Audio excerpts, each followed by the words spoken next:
Hello and welcome to the Gillette Rugby podcast, keeping you at the cutting edge of rugby. Today we talk to Andrew Sheridan, who of course will play against the USA in England's opening match of their World Cup campaign on Friday, and also Paul Sackey, the winger who made the squad after excellent performances in the Six Nations. But first, it's been confirmed that Johnny Wilkinson has sustained a right lateral ankle ligament sprain in training yesterday. He'll receive intensive treatment over the next few days, and a further update will be issued next Tuesday, that's September the 11th. And remember, you can follow the England team throughout the competition at rfu.com/2007. But first, we talk to Andrew Sheridan. And Greg Strange began by asking him, well, it's very different from 2003 when England went in as favourites. They're a bit further down the rankings this time. I don't think it doesn't matter to me. We're ranked where we are in the world because of our results since the World Cup, and you can't really argue with them. And the fact is, we've put a lot of hard preparation into it to the World Cup, and hopefully we can put some good performances together now that we're here. Are you a player who doesn't dwell on what's gone but just looks ahead to what's to come and try to get better every time? I think you've got to look at the games that you've lost, or even if you've won the previous games, and try to learn from them.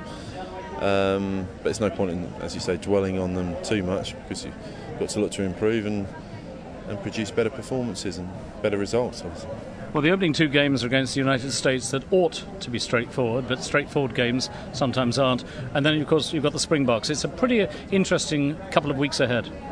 Yeah, it is. It's there's a lot of physical games coming up. I know rugby's always physical, but we've got a particularly physical group with those four sides that we're coming up against. Now, the United States, they may be the defending or reigning Olympic champions. That goes back to 1924 when it was last played at the Olympics. Curious enough, in Paris. But in world terms, they're minnows. But they're not going to just lie down easily, are they? No. You know for a fact that they're going to present a tough challenge, very physical. They hit very hard in all the contact areas. They'll be well prepared, and it's bound to be a very tough encounter to start the World Cup off for us. Do you get concerned about the risk of injury in one of these smaller games because they won't have the particular skills, for example, of one of the top five teams? I don't think you can ever think about injury when you're going out to play. Obviously, I've had my fair share of injuries over the past 12 months or so, but even when I've come back from an injury, I certainly haven't been worrying about it. I think you get over the effect of worrying about injuries once you're through all the rehab, and once you're back on the pitch, it's just getting on with what you can do well, and that's playing rugby. Talk about the bit that you're involved in, the front five. Now, how good a front five can England field? Is it the equal of any of the other sides out there? That's for other people to judge, really. We just want to go about our own business and work hard in training, get our fundamentals right, and then hopefully produce when it counts.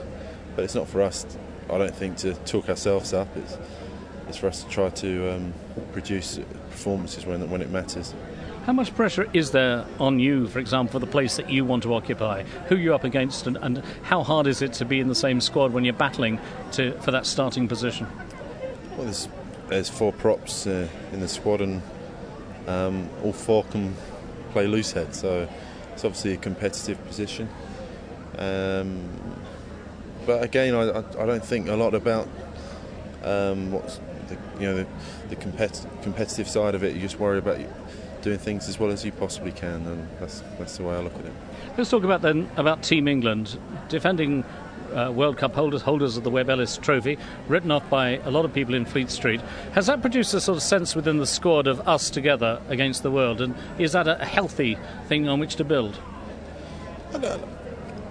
I think we've been written off, and it's it's fair enough, isn't it? Because if people are going by results, and we obviously lost our last two warm-up games and all the results that have gone before that, so I don't think you get too upset about people making judgments on what you are like as a side. It's just up to you as a group of players to work as hard as possible and support each other and really go for it, because they don't come along very often, World Cups, and as players you don't know how many times you'll be in a World Cup, so you want to make the most of it. Presenting Gillette Aerosol Antiperspirant with triple protection system. It helps to fight odour, keep you dry, and smell great all day. Triple protection, so you can be yourself. Now, Paul Sackey may have to wait a bit before he plays his first part in this World Cup, but whatever happens, he knows that he's living the dream.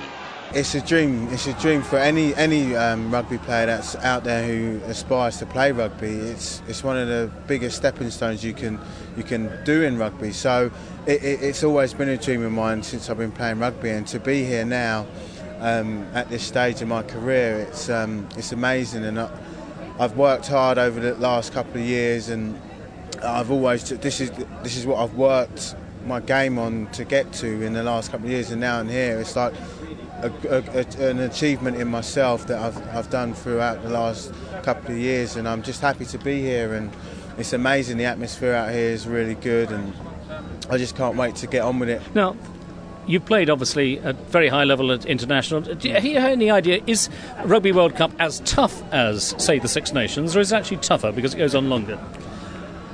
I think mentally it's going to be tougher, because we're away in a different country, and your family, you can't just go and see your family. They just can't just come over and pop over, even though it is quite close.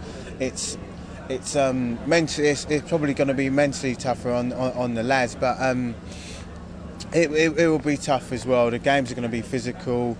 Every team's out there. It's a knockout, really. Every game's a knockout game, so every team's going to be on their best and want to try and knock everyone out. And as we're holders at the moment, every team is going to be gunning for England. So it's going to be really tough. I think it'll probably be tougher than the Six Nations, even though the Six Nations are really tough, and you can't take anything away from that competition. It's an amazing but this comes around once every 4 years, so it's a major tournament, and every team's going to be hard. Do you tend to look beyond your group? I mean, everyone is talking about the All Blacks. They've been favourites for this competition, actually probably for most of the last 3 years. And do you tend to regard them as supermen, or are they just another team that can be beaten, just like you could be beaten if you make a mistake?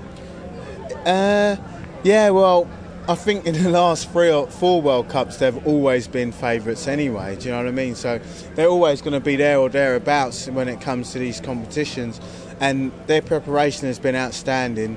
But at the end of the day, any team can be beaten in a competition, do you know what I mean? It's whoever wants it on the day, whoever makes the most mistakes or least mistakes in the game, and the way the ball bounces. And sometimes it's about the luck of the bounce of the ball and stuff like that. So they probably will be favourites. I don't know if it's going to help them or if it will hinder their chances.